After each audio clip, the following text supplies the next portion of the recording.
Hello friends, welcome to another video tutorial from Kamal Dharyal. Friends, in today's video tutorial we are going to talk on competitive ELIJA. दोस्तों जैसे कि हमने जो other types हैं ELIJA के, indirect ELIJA, sandwich ELIJA और direct ELIJA, इन पे हम पहले वीडियोस पे डिस्कस कर चुके हैं. अगर वो वीडियोज आपने नहीं देखे हैं तो डिस्क्रिप्शन पे उसके लिंक मैंने दिए हुए हैं, आप जाके उनको देख सकते हैं. तो दोस्तों कॉम्पिटिटिव ELIJA भी एक टाइप है ELIJA का.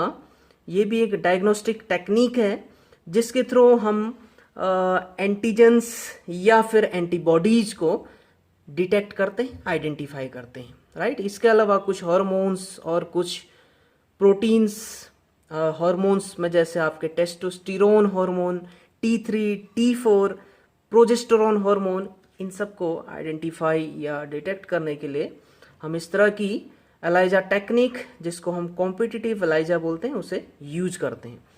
तो दोस्तों कॉम्पिटिटिव ELIJA कॉम्पिटिटिव इसलिए बोलते हैं, इसका मीनिंग अभी आपको पता चलेगा. ये कॉम्पिटिशन, दो एंटीजन या फिर दो एंटीबॉडीज के बीच कंपटीशन होता है, इसलिए हम इसको कॉम्पिटिटिव ELIJA बोलते हैं. वो कैसे होता है अभी हम आगे प्रोसीजर पे देखेंगे.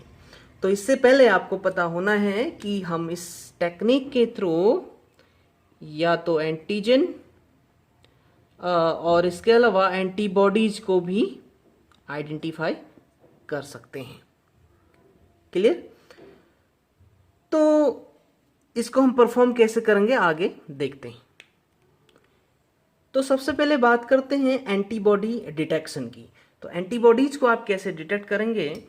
सपोज ये माइक्रोटाइटर वेल हमारे पास है, एक वेल की हम बात कर रहे हैं, माइक्रोटाइटर वेल. क्लियर. तो ये आपकी क्या है, सपोज ये आपकी एंटीजन कोटेड है. एंटीजन्स इसकी सरफेस पे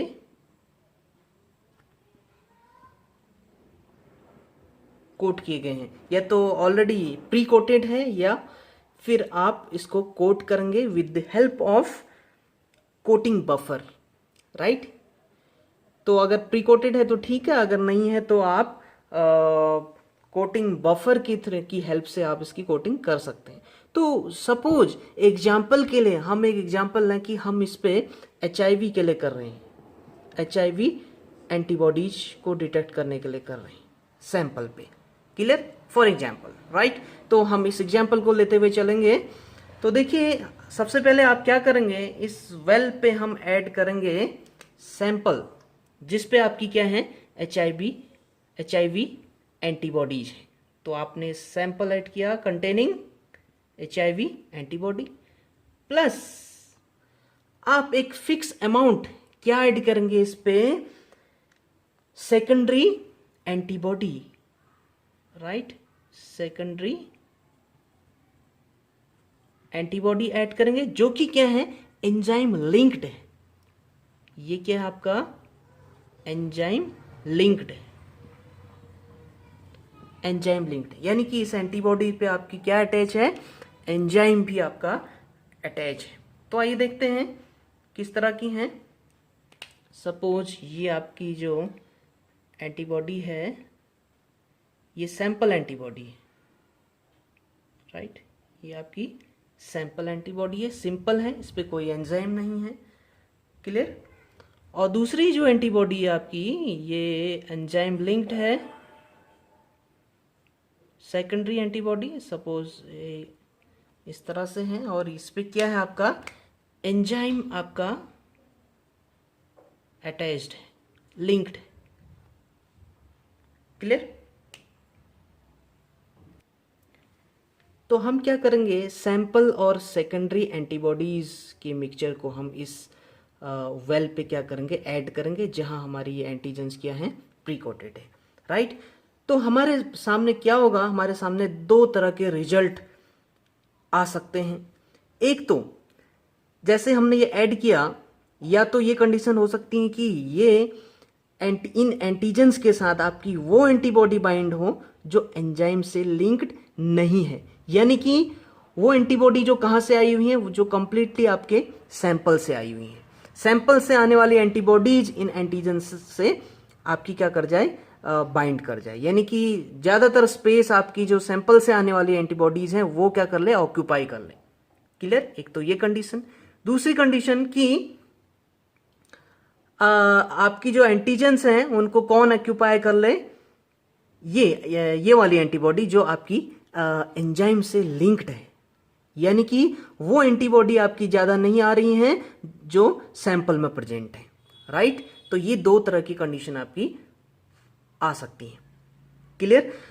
तो देखिए ये किस पे डिपेंड करेगा आपका, ये डिपेंड करता है कि सैंपल में प्रेजेंट जो एंटीबॉडीज हैं उनकी कंसंट्रेशन क्या है, उनकी कंसंट्रेशन पे डिपेंड करेगी। तो अगर सैंपल में एंटीबॉडीज की, किस एंटीबॉडी, हम अभी एचआईवी एंटीबॉडीज की बात कर रहे हैं, एचआईवी एंटीबॉडीज की कंसंट्रेशन अगर ज्यादा है सैंपल में, राइट, तो इन एंटीजेंस से आपकी वही एंटीबॉडीज क्या होंगी, बाइंड होती हैं कंसंट्रेशन ज्यादा होने पे। राइट? अगर कंसंट्रेशन कम है, राइट, तो आपकी फिर क्या होंगी, जो एंजाइम लिंक्ड सेकेंडरी एंटीबॉडीज हैं वो आपकी ज्यादा बाइंड होती हैं। क्लियर? तो ये कंसंट्रेशन देखिए, ये आपका वो एंटीबॉडी है जो सैंपल से है, राइट, और ये जो एंटीबॉडीज हैं वो एंजाइम लिंक्ड है। तो यहां पे एंजाइम लिंक्ड ज्यादा है और सैंपल से आने वाली कम है, यहां पे सैंपल वाली ज्यादा है और एंजाइम लिंक्ड कम है। तो कंसंट्रेशन कहां ज्यादा है, यहां ज्यादा कंसंट्रेशन है सैंपल में प्रेजेंट एंटीबॉडीज की, और इधर क्या है, कम है।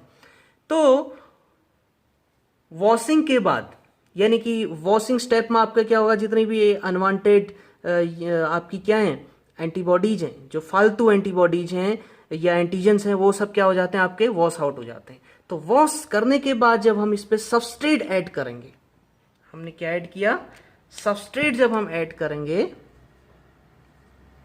सपोज ये सबस्ट्रेट हमने ऐड किया, राइट, तो सबस्ट्रेट ऐड करने पर आपका क्या होगा, देखिए यहां आपका क्या है, यहां एक ही ऐसी एंटीबॉडी है जो एंजाइम लिंक्ड है।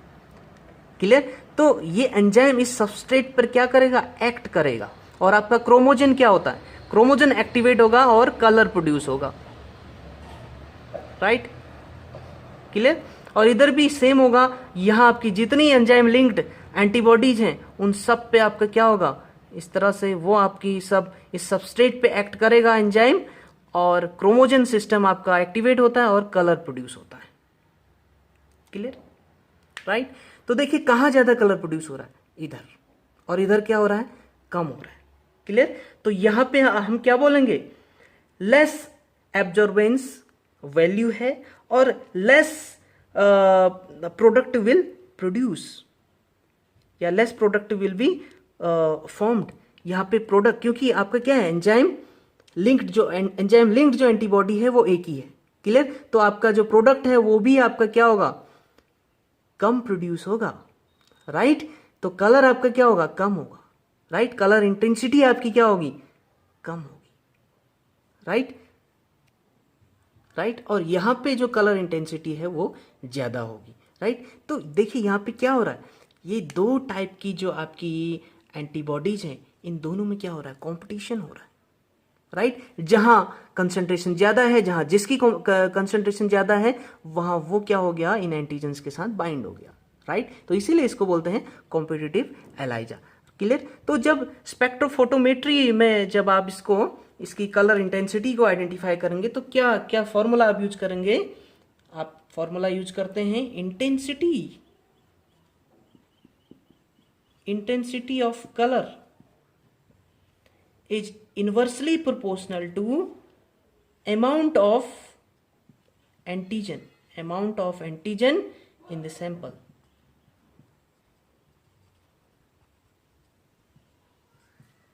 क्लियर? तो सैंपल में एंटीजेंस का अमाउंट जितना ज्यादा होगा, कलर इंटेंसिटी उतनी कम होगी। यानी कि यहां पे आपकी क्या है, सैंपल पे प्रेजेंट एंटीजन या एंटीबॉडी, यहां पे हम एंटीबॉडी फॉर्मूला यूज करेंगे, एंटीबॉडी, क्योंकि यहां पे हम एंटीबॉडी डिटेक्शन की बात कर रहे हैं। तो एंटीबॉडी सैंपल में जितनी ज्यादा होंगी, कलर इंटेंसिटी उतनी कम होगी, क्योंकि इनवर्सली प्रोपोर्शनल है। क्लियर। तो यहाँ पे आपकी एंटीबॉडी ज्यादा है तो इंटेंसिटी, कलर की जो इंटेंसिटी है वो क्या होगी, कम होगी, राइट। और यहाँ पे आपकी क्या है, यहाँ पे सैंपल में जो एंटीबॉडीज हैं आपकी कम है, क्लियर, तो कलर इंटेंसिटी क्या होगी, ज्यादा होगी, राइट। तो अगर हम पॉजिटिव रिजल्ट और नेगेटिव रिजल्ट की बात करें तो आपका एचआईवी होने के चांसेस कहाँ ज्यादा, ये पॉजिटिव है, एचआईवी के लिए ये पॉजिटिव रिजल्ट है आपका, क्लियर, क्योंकि एचआईवी की जो एंटीबॉडीज हैं वो इस कंडीशन में ज्यादा है। तो ये आपका पॉजिटिव रिजल्ट और ये नेगेटिव रिजल्ट, क्लियर। या फिर आपकी कुछ यहां हो सकती हैं, ये कुछ नहीं भी हो सकती, पूरी तरह से आपके सारी यहाँ पे जो एंजाइम लिंक्ड एंटीबॉडीज है वो भी ऑक्यूपाई कर सकती हैं। तो उस केस में फिर कलर प्रोड्यूस ही नहीं होगा, क्योंकि अगर एंजाइम ही प्रेजेंट नहीं, सॉरी, आपका ज्यादा कलर प्रोड्यूस होगा, राइट, कलर ज्यादा प्रोड्यूस, क्योंकि आपकी सारी फिर जो एंटीबॉडीज हैं वो कैसी होंगी, एंजाइम लिंक्ड होंगी, वो ज्यादा से ज्यादा सबस्ट्रेट पर एक्ट करेंगी और क्रोमोजोम सिस्टम को एक्टिवेट करके ज्यादा कलर प्रोड्यूस करती है। वहीं इसका डायरेक्टली इसका उल्टा, यहां पे क्या होगा, आपका एंजाइम लिंक्ड अगर सारी की सारी आपकी सैंपल एंटीबॉडीज हो, एंजाइम लिंक्ड ना हो, तो यहां पे क्या होगा, आपका एंजाइम ही प्रेजेंट नहीं है तो कलर प्रोड्यूस नहीं होगा, क्लियर। तो दोस्तों ये तो एंटीबॉडी डिटेक्शन की बात थी। इसी तरह हम एंटीजन को भी डिटेक्ट कर सकते हैं। आपको जस्ट इसका उल्टा करना है। क्या करना है, आपको आपकी जो माइक्रोटाइटर वेल है वो एंटीबॉडी प्रीकोटेड होनी चाहिए, राइट। यहाँ पे आपके एंटीजन की जगह एंटीबॉडी होंगी और इधर सैंपल पे आप क्या आइडेंटिफाई कर रहे हैं, एंटीजन, राइट। तो सैंपल में आपकी एंटीजन होनी चाहिए और इधर जो सेकेंडरी एंटीबॉडी है इसके बदले सेकेंडरी एंटीजन हम यूज करेंगे, राइट, जो कि इसी एंटीबॉडी के करस्पॉन्डिंग होता है। और वो कैसा होना चाहिए, आपका एंजाइम लिंक्ड होना चाहिए, इस तरह से एंटीजन और ये आपका एंजाइम लिंक्ड होना चाहिए, क्लियर। तो बाकी जो रिजल्ट है वो अकॉर्डिंगली आपके होंगे, इसी का जस्ट उल्टा करना है, क्लियर। और फॉर्मूला इंटेंसिटी को कैलकुलेट करने के लिए यही हम यूज करेंगे, यहाँ पे एंटीबॉडी के बदले एंटीजन आप अप्लाई करेंगे, क्लियर। और दोस्तों बात करें कलर की कि कौन सा कलर प्रोड्यूस होता है, वो कलर आपका डिपेंड करता है कि आपका सबस्ट्रेट क्रोमोजन सिस्टम क्या है, राइट। तो अगर आपका सबस्ट्रेट, आपने सबस्ट्रेट लिया है, पहले हम एंजाइम की बात करते हैं। अगर आपका एंजाइम है horseradish peroxidase, horseradish peroxidase, अगर ये एंजाइम आप यूज कर रहे हैं तो सबस्ट्रेट क्या होगा इसके लिए, हाइड्रोजन पेरोक्साइड H2O2, राइट। और आपका क्रोमोजन क्या होता है, TMB, यानी कि टेट्रामिथाइल बेंजीडीन, टेट्रामिथाइल बेंजीडीन। तो कलर आपका क्या प्रोड्यूस होता है, ब्लू कलर प्रोड्यूस होता है इस केस में, राइट। TMB का कलर आपका ब्लू हो जाता है, क्लियर। और इसी तरह अगर हमने एंजाइम यूज किया है alkaline phosphatase, alkaline phosphatase enzyme use किया है, क्लियर। तो इसमें हमारा सबस्ट्रेट हम क्या यूज करते हैं, इसमें हमारा सबस्ट्रेट रहता है PNPP,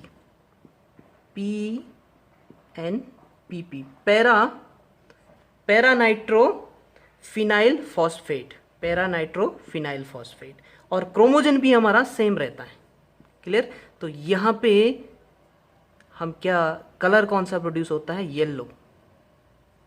येलो कलर प्रोड्यूस होता है, क्लियर। तो इस बात पे आपका कलर डिपेंड करता है। तो आई होप दोस्तों कि ये लेक्चर आपके समझ में आया होगा। अगर आपको समझ में आया है तो आप प्लीज़ लाइक करिए और ज़्यादा से ज़्यादा वीडियो को शेयर करिए। अगर चैनल पर पहली बार हैं तो चैनल को जरूर सब्सक्राइब कर लीजिए, बेल आइकन को जरूर प्रेस करिए ताकि आने वाली वीडियोज़ की नोटिफिकेशंस आपको मिलती रहें। Thank you very much.